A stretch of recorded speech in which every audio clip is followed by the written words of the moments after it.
Семинаршаа таны өнөөдрийн мэндийг хүргээд танаас хэдэн зүйл асуух гэсэн юм. Эхлээд юм бол та яагаад энэ мэргэжлийг сонгох болсон бэ? Энэ мэргэжлийн онцлог болон давуу тал нь юу вэ? За яг сонгох болсон шалтгаан гэвэл зөвхөн монгол хэлээ сурах гэж анх тийм төгссөн хүү те зорьжл орж ирсэн. Тэгээд сүүлдээ одоо ингэ багш болчлоо. Энэ мэргэжлийн онцлог давуу тал нь таны бодлоор юу вэ? Онцлоггүй яг хав тэгээд ер нь бол ямар ч улс ард түмэн бол нэг хоёр том соёл бий болгодог шүү дээ. Түүхэн хавьц тэр нь бол эдийн соёл тэгээд оюуны соёл гэдэг. Тэгэхээр монгол хэлээ ингээд орно гэхэлэр чинь ер нь бол энэ хоёр том соёлтой бол хоёулантай л бүр халдц сурна л гэсэн үг, судлана гэсэн үг те. Энд ч аавна гэсэн үг. Ер нь зөвхөн монгол хэлийг зөвхөн мэргэжлийн багш нарт төдийгүй нэгэн талын улсын иргэн гэж тооцсон хүн болгон л ер нь монгол хэлээ монгол ахуйгаа ёсцончлаа сонирхол судлах хэрэгтэй.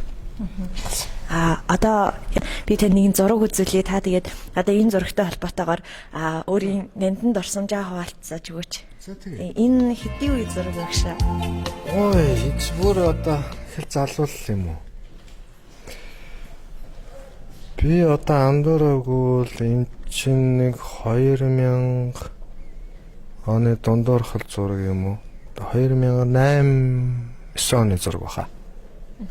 Энэ нандин дурсамжаас оюутан цагийнхаа нандин дурсамжаас хуваалцаж гişээ.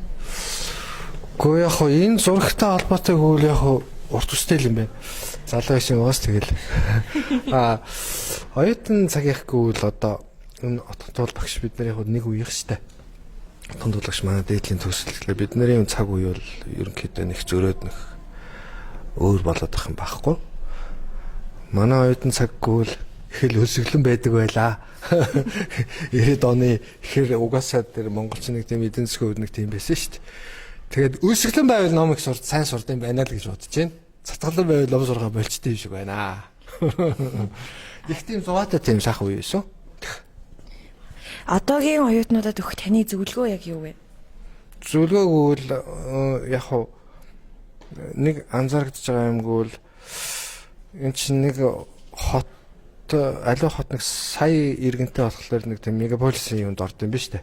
Одоо бүтцэд хурцтай болно гэсэн үг тийм. Тэгэхээр тэр хурдад тааруулж цагаа өөрсдийнхөө цаг цагааг тохируулаарай л гэж хэлмээр байна. За ойлголоо. Ярьцлагсан баярлалаа. Зүгээр баярлалаа.